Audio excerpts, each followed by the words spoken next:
Hello everyone, this is Anuradha Sharma and you're watching my channel IELTS with Anuradha. Section 1. You will hear a telephone conversation between an employer from the Wild Dune Spa and Resort and an applicant. First, you have some time to look at questions 1 to 5.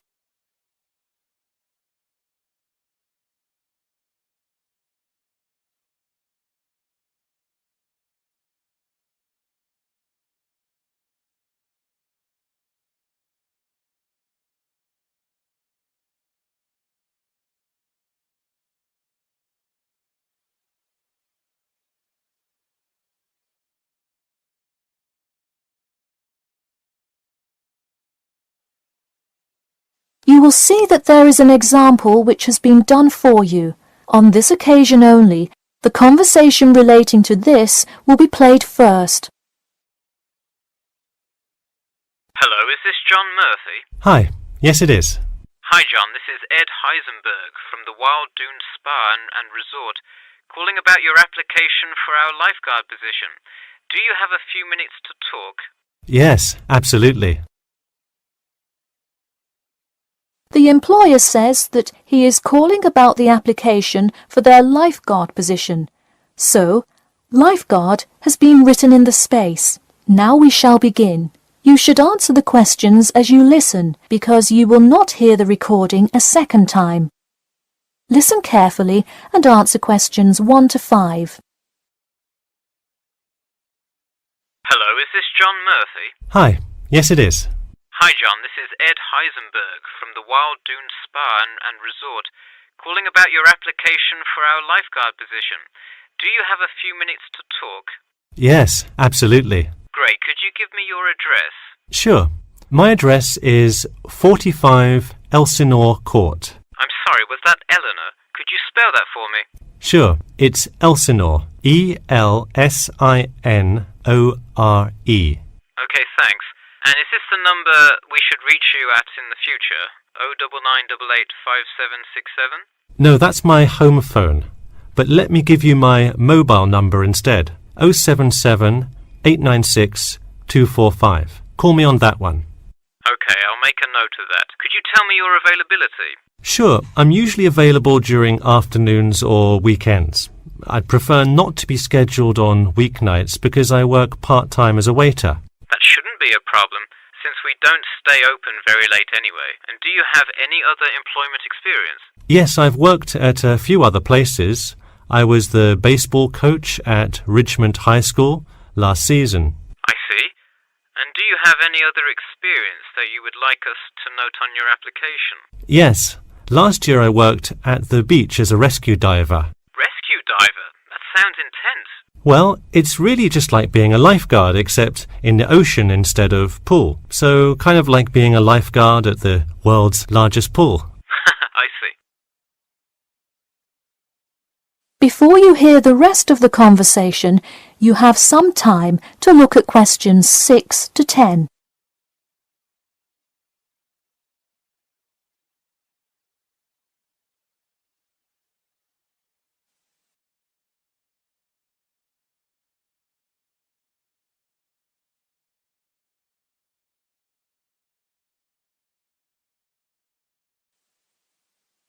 Now listen and answer questions 6 to 10. So could you tell me about the relevant skills you have? I'm guessing a lot given your experience. I'm CPR certified and have 2 years of diving experience. Great, it sounds like you are well qualified for this position. When does your CPR certification expire? I think in November, but let me quickly check my CPR card. Actually, it expires in October. Okay, so regardless, you have it through the end of the summer. When is your ideal time to work? Since I work in the restaurant on weeknights, I like weekends best, specifically Saturday mornings. I see. We do already have a lot of staff available on Saturdays, but I do need an early morning shift lifeguard. How early could you work Saturday morning?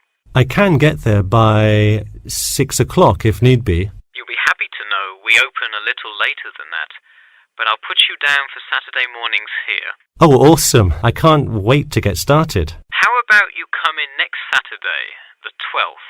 That sounds good. Great. We can figure out other shifts for you to work when you come in then. One last thing, just out of curiosity, where did you hear about us? I heard your ad on the radio while I was driving this morning. You know, I think you're the first person who has responded to our radio ads. It's almost always people who have seen us in the newspaper. Yeah, I don't have time to read through the newspaper every morning.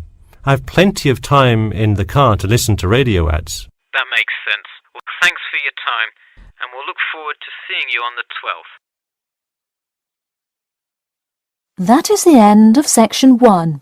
You now have half a minute to check your answers.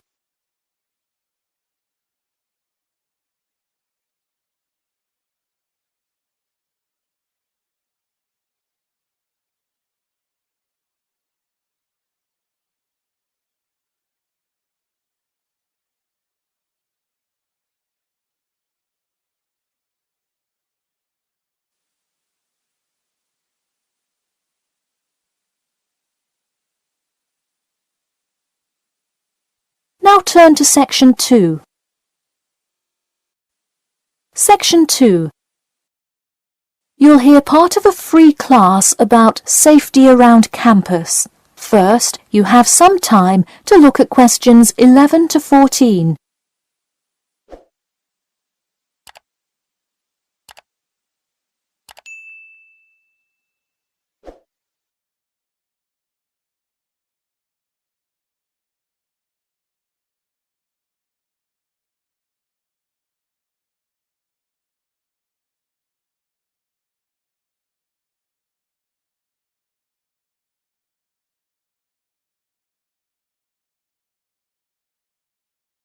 Now listen carefully and answer questions 11 to 14. Good evening. I'm Geoffrey Miller from the University of Nottingham Student Union, and in this week's free class, Carlos Garcia is going to tell us about safety around campus. Over to you, Carlos. Thank you, Geoffrey, and thank you all for your attendance today. Also, I'd like to thank the Student Union here at the university for organising this lecture. Well, I've been serving and protecting the City of Nottingham for over 20 years now as a member of the police department. Does anyone know what type of crime is the most prevalent on campus? I heard someone say drugs and alcohol. That actually isn't too much of an issue. Violence? Nope. Actually, the biggest thing we worry about here is theft. The nature of crime on Nottingham's campus is quite different from that of the surrounding areas. Crime rates across the East Midlands are very difficult to control. We'd like to see the rate stay the same for this calendar year, but it has been increasing steadily over the past 3 years. On campus, however, I'm happy to say that the overall crime rate has fallen this year. You wouldn't think so if you've seen the extremely exaggerated stories in the media. The media has done nothing but cause more concern about crime in our area. Even the crime shows you see today are a little bit far-fetched, but at least viewers know they're not real events. We'd really like to see more factual news articles out there so the public can have a rational sense of the safety level of our society. Before you hear the rest of the talk, you have some time to look at questions 15 to 20.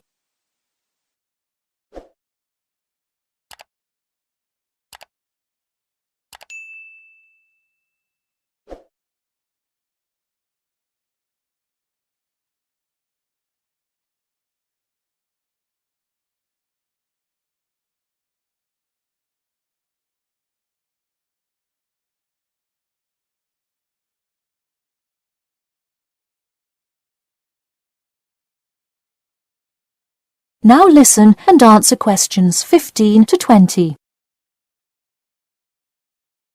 Okay, let's move on to what to do when you see a crime. Do not get involved if at all possible, and do not draw too much attention to yourself by running away in a conspicuous manner. Though most likely, and hopefully, you will not have to experience this situation, if you are being mugged, please do not try to resist. Instead, be compliant and seek help after the incident.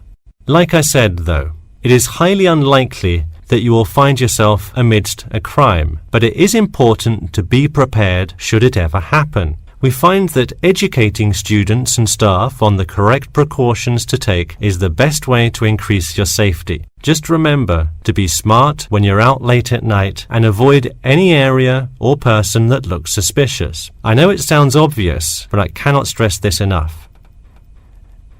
It's also not a bad idea to have your mobile phone with you at all times, but be careful. If you're chatting on your smartphone on your way home, you're a prime target for thieves. I'd like to see a show of hands. How many people have left work or the library after 10 p.m. to go home before? A lot of you, right? If you do have to go home late at night, please don't walk home alone.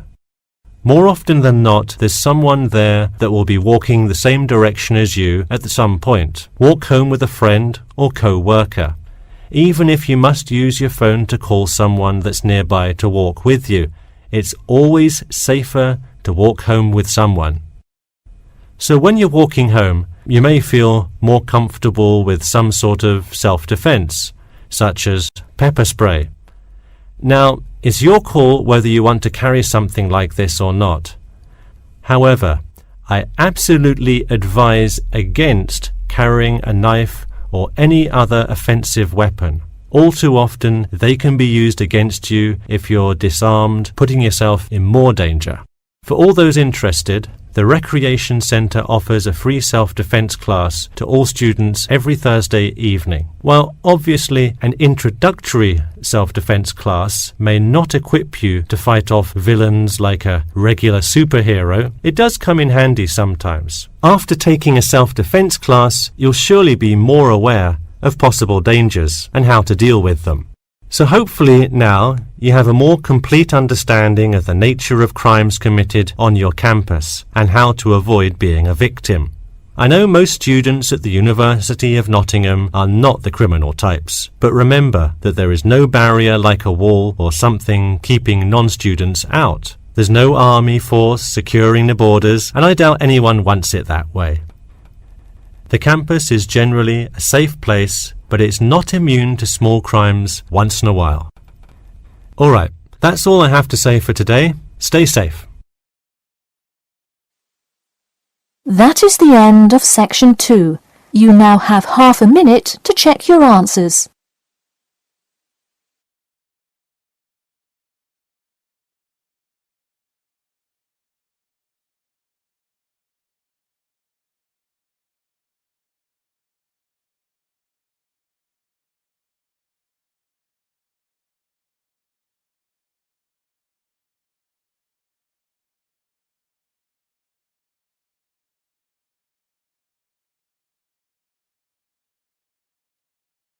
Now turn to section 3. Section 3. You will hear a student called Bobby talking to his tutor about the research project. First, you have some time to look at questions 21 to 23.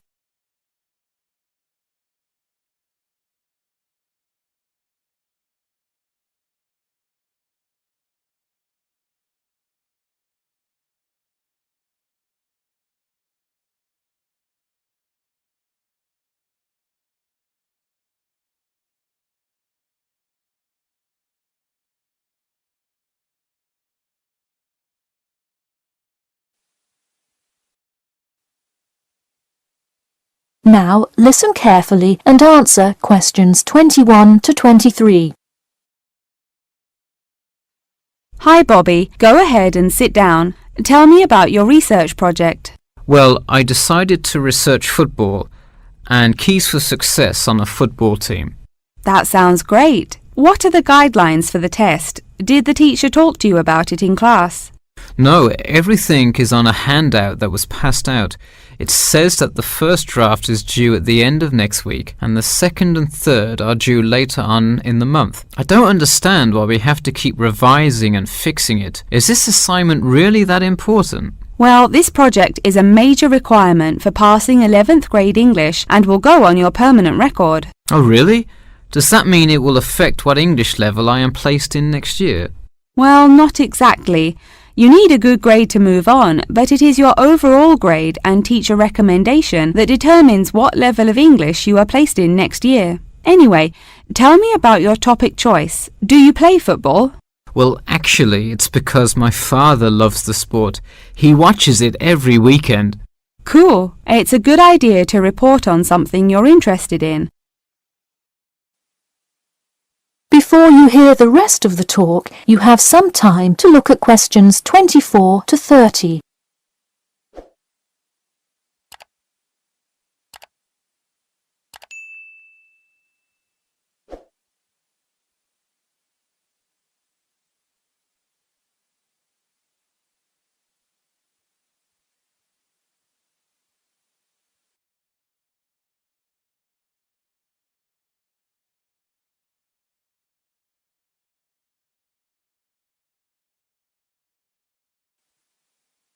Now, listen carefully and answer questions 24 to 30. I see you worked hard calling players and the head coach to talk, so let's see what information you got. Well, you have to listen carefully to the first call on the recording. It's really hard to hear because the background noise is louder than the person's voice. Yes, it is a bit tough to discern. I'm afraid the player's answer is too short as well. You will have to interview him again and try to get him to give a better answer. Okay, I thought that might happen. I will call him again tomorrow. Moving on, let's look back at this question. You asked, tell me about a time when you learned a major life lesson through playing football and explain how that has shaped the person and player you have become now and how you hope to pass on that lesson. It is a great idea for a question, but in an oral interview it is far too complex. I would advise you to break it up into multiple parts to get a better response. I guess you're right. I wouldn't want to have to provide an answer to a question like that. I will simplify it. I found that when I asked players this question, it took too much time because they were struggling to answer the question completely. In fact, this is the question Joe Billings was answering when the tape ran out. He did tend to ramble on all the questions, didn't he? He sure did. I would recommend that when you go back and interview players again, that you use a more sophisticated recording device. This recording is spotty, which indicates that the equipment wasn't working consistently. Okay, I guess it probably wasn't the best idea to use the sound recorder on my phone. Hey, could you give me some feedback on the content of the report itself? Sure, let's start by focusing on your topic. While I like that you chose to cover football, it seems inexplicit. The keys for success of a player and team is quite an interesting topic, but what is your thesis? That is to say, what conclusions can you draw from your research? I would suggest coming up with a strong thesis statement and then shaping your report based on that. Is it really too vague? I put a whole lot of facts into it. I list the top 10 goal scorers in football history and later on provide statistics for a few of the most famous coaches and their records as coaches. I think that's great that you included these facts, but I think you focus too much on the facts and not enough on connecting these facts to make your point. Ah, I see. Okay. So it looks like I have quite a bit of work to do before the deadline. That is the end of section 3. You now have half a minute to check your answers.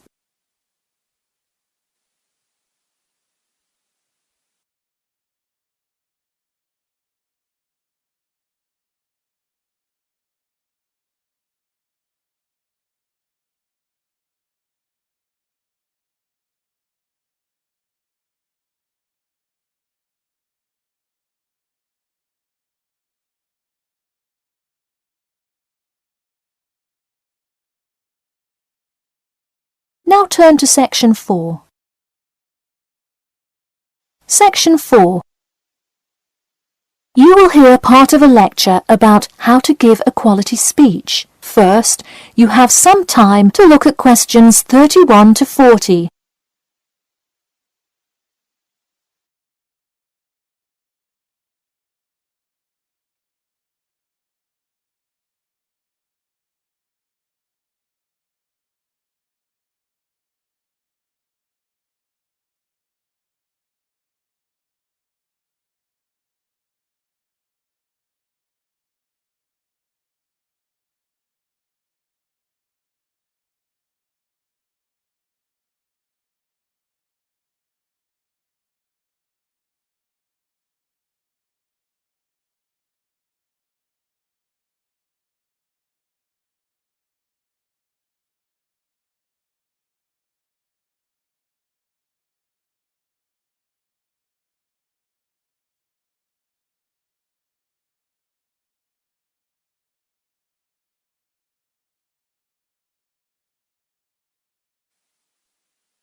Now listen carefully and answer questions 31 to 40.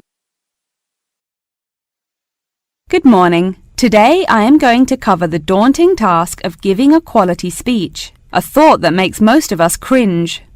In fact, 90% of all people feel nervous about public speaking, about 10% of whom are described as genuinely terrified. Hopefully, when we are finished here today, you all will be in the 10% of the population who do not feel nervous at all.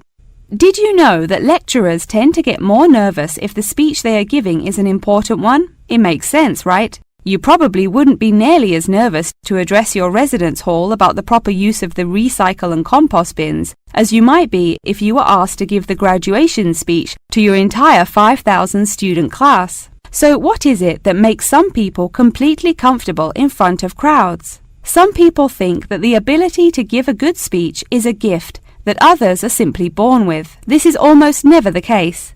Public speaking can be learned with practice.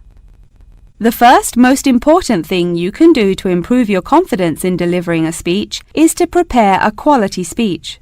Honestly, while the content of your speech is relatively important, the audience will really only remember the last sentence you say. It is a good idea to structure the rest of your speech to lead up to this last point to really drive your message home. This is a good way to ensure that your speech is well organized.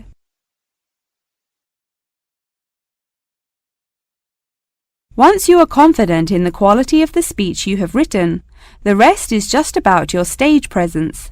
Let's go through some do's and don'ts of public speaking. First, you want to command the attention of the room. Do not, I repeat, do not proceed with your speech until the audience is paying attention. Even Martin Luther King Jr.'s I Have a Dream speech wouldn't have made any difference in the world without the undivided attention of his audience.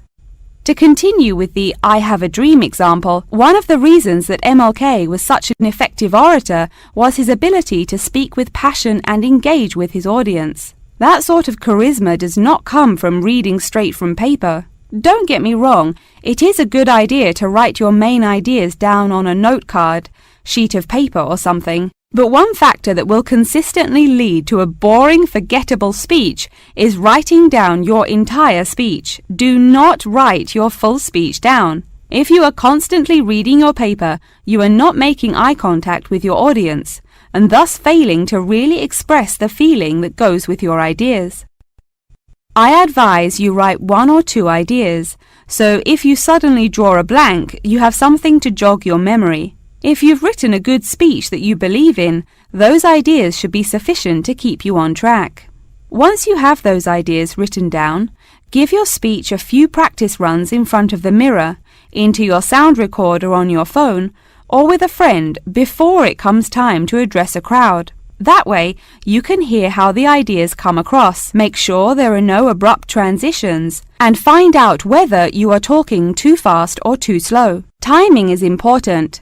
Make sure you time yourself beforehand to see how long your speech is. That is pretty much it. With practice, you'll be able to deliver an expert speech that engages and even maybe inspires your audience. Just remember, speak with emotion. No one wants to listen to someone reading from a script. As I come to a close in my speech, I'll point out that I have employed all of these tips that I have covered. I practiced my speech ahead of time and timed it, and I can even show you my one small index card with just 3 simple bullets on it. It's as easy as that. That is the end of section 4. You now have half a minute to check your answers.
Thank you for watching and stay tuned for more videos.